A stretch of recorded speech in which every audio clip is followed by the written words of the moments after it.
വേനൽച്ചൂട് കടക്കും തോറും സംസ്ഥാനത്ത് പാമ്പ് കടി ഭീഷണിയും കൂടുകയാണ് കേട്ടോ. നമ്മുടെ സംസ്ഥാനത്ത് പലയിടങ്ങളിലും ഇന്നും ജനവാസ മേഖലയിൽ നിന്നും വിഷപ്പാമ്പുകളെ പിടികൂടിയിട്ടുണ്ട്. ഇന്നലെ രാത്രി ആലപ്പുഴ കായംകുളത്ത് പാമ്പുകടിയേറ്റ നിലയിൽ ആശുപത്രിയിൽ എത്തിച്ചതിന് പിന്നാലെ മരണപ്പെട്ട 42-കാരിക്ക് പാമ്പ് വിഷമേറ്റതിന്റെ ലക്ഷണങ്ങൾ ഉണ്ടായിരുന്നില്ല എന്നാണ് ആശുപത്രി അധികൃതരുടെ വിശദീകരണം. തിരുവനന്തപുരം ചിറയൻകീഴ് 8 വയസ്സുകാരൻ പാമ്പുകടിയേറ്റ് മരിച്ച സംഭവത്തിൽ കുടുംബം ചികിത്സാ പിഴവ് ആരോപിക്കുകയും ചെയ്യുന്നുണ്ട്. തൃശൂർ കോടാലിയിൽ പാമ്പുകടിയേറ്റ് മരിച്ച 8 വയസ്സുകാരന്റെ വീട്ടിൽ നിന്ന് വീണ്ടും പാമ്പുകളെ കണ്ടെത്തിയതിന് പിന്നാലെ വീടിന്റെ ശുചിമുറിയുടെ തറ പൊളിച്ച് പരിശോധന നടത്തി സർപ്പാർ ടീം. വിശദമായ റിപ്പോർട്ടിലേക്ക്. ഇന്നലെ രാത്രി പാമ്പുകടിയേറ്റ നിലയിൽ ആശുപത്രിയിൽ എത്തിച്ച സെലീന അല്പസമയത്തിനകം നിലവഷളായി മരണത്തിന് കീഴടങ്ങുകയായിരുന്നു. കടുത്ത അസ്വസ്ഥതകൾ പ്രകടിപ്പിച്ച സെലീന ശുചിമുറിയിലേക്ക് പോയതിനു പിന്നാലെയാണ് മരിച്ചത്. സെലീനയ്ക്ക് ആന്റിവെനം നൽകിയില്ലെന്ന് കുടുംബം ആരോപിച്ചു. എന്നാൽ ചികിത്സയിൽ പിഴവുണ്ടായിട്ടില്ല എന്നാണ് ഡോക്ടറുടെ വിശദീകരണം. പാമ്പുവിഷമേറ്റതിന്റെ ലക്ഷണങ്ങൾ യുവതിക്കില്ലായിരുന്നെന്നും രക്തപരിശോധനയ്ക്ക് വേണ്ടി കാത്തിരിക്കുമ്പോഴാണ് മരണം സംഭവിച്ചതെന്നും കായംകുളം സർക്കാർ ആശുപത്രിയിലെ ഡോക്ടർ ശ്രീപ്രസാദ് പറഞ്ഞു. നമുക്ക് ന്യൂറോളജിക്കൽ സയൻസ് ഒന്നും ഇല്ലാതെ ASD പോലെയുള്ളൊരു മരുന്ന് കൊടുക്കാനായിട്ട് പറ്റത്തില്ല. പിന്നെ അതുപോലെ തന്നെ നമ്മളെ ടെസ്റ്റുകളിനകത്ത് പാണലി കടിച്ചതാണെന്നുണ്ടെങ്കിൽ അങ്ങനെയുള്ള കാര്യങ്ങൾ അബ്നോർമൽ ആകണം. അങ്ങനെ അബ്നോർമൽ ആയിട്ടില്ല. അപ്പോൾ അതുകൊണ്ട് ഒരു തരത്തിലുള്ള പാമ്പ് വിഷബാധയുടെ രോഗലക്ഷണങ്ങൾ രോഗിക്ക് ഉണ്ടായിരുന്നില്ല. എന്തുകൊണ്ട് രോഗി മരണപ്പെട്ടു എന്നുള്ളത് പോസ്റ്റ്മോർട്ടത്തിന് ശേഷം മാത്രമേ നമുക്ക് അറിയാൻ പറ്റുള്ളൂ. അതുകൊണ്ട് തന്നെ നമ്മുടെ സൈഡിൽ നിന്ന് പോസ്റ്റ്മോർട്ടം ചെയ്യണമെന്നുള്ള നിലപാടിലാണ്. എന്നാൽ കടിച്ചത് പാമ്പ് തന്നെയാണെന്ന് സെലീനയുടെ മകൾ പറഞ്ഞിട്ടും ആശുപത്രിയുടെ ഭാഗത്തുനിന്ന് അലംഭാവം ഉണ്ടായെന്ന് നാട്ടുകാർ ആരോപിച്ചു. പാമ്പ് കടിച്ചെന്ന് പാമ്പ് വന്ന് പറയണമായിരുന്നോ എന്ന് G. സുധാകരന്റെ പരിഹാസ വിമർശനം.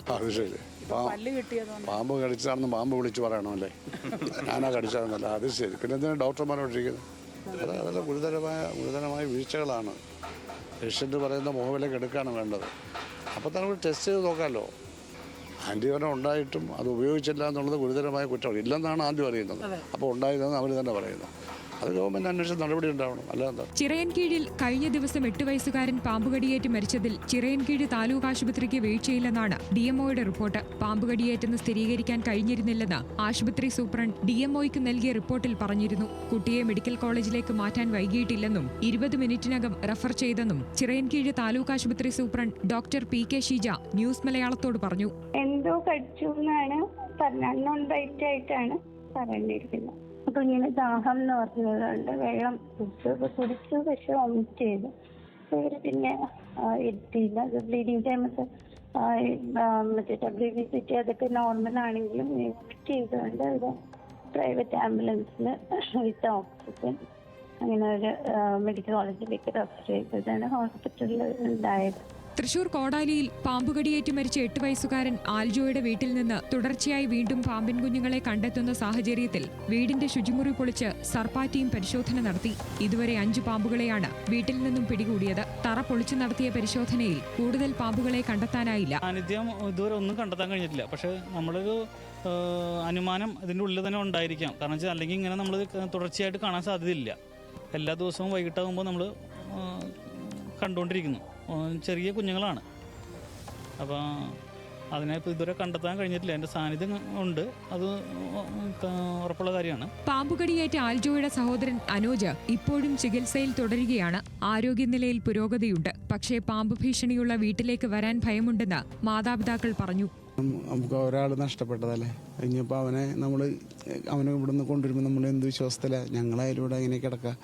അപ്പോൾ നമുക്കതൊരു ഉറപ്പ് വരുത്തിയതിന് ശേഷം മാത്രമാണ് ഞങ്ങൾ ഇനി ഇവിടെ താമസിക്കുന്നുള്ളൂ. അല്ലെങ്കിൽ നോക്കിയിട്ട് എല്ലാം ഇനി എന്തെങ്കിലും ഗ്യാപ്പുകളടക്കുകയോ അല്ലെങ്കിൽ സൈഡുകളൊക്കെ കോൺക്രീറ്റ് പോലെ എന്തെങ്കിലുമൊക്കെ ചെയ്ത് സേഫ് ആക്കിയിട്ട് നമുക്ക് ഇനി വരുന്നില്ല. ചിലപ്പോൾ വരായിരിക്കാം, നമ്മൾ ഇത് പറയാൻ പറ്റില്ല.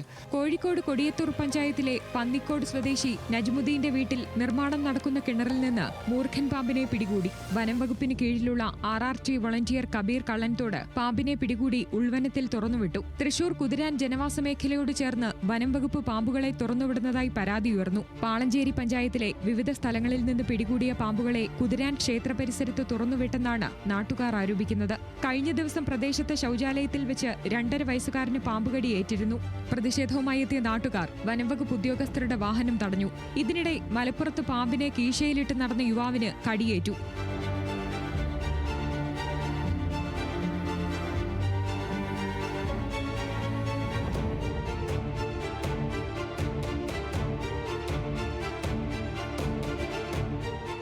പാമ്പുകടിയേറ്റ അതിഥി തൊഴിലാളി മഞ്ചേരി മെഡിക്കൽ കോളേജ് ആശുപത്രിയിൽ ചികിത്സയിലാണ്. ചൂട് കൂടുന്ന സാഹചര്യത്തിൽ തണലും തണുപ്പും തേടി പാമ്പുകൾ എത്താനുള്ള സാധ്യത കൂടുതലാണ്. അതിനാൽ വീടും പരിസരവും വൃത്തിയായി സൂക്ഷിക്കാനും ശ്രദ്ധയോടെ പുറത്തിറങ്ങാനുമാണ് വനം വകുപ്പ് ഉദ്യോഗസ്ഥരുടെ നിർദ്ദേശം. വിവിധ ബ്യൂറോകൾക്കൊപ്പം ന്യൂസ് ഡെസ്ക് ന്യൂസ് മലയാളം.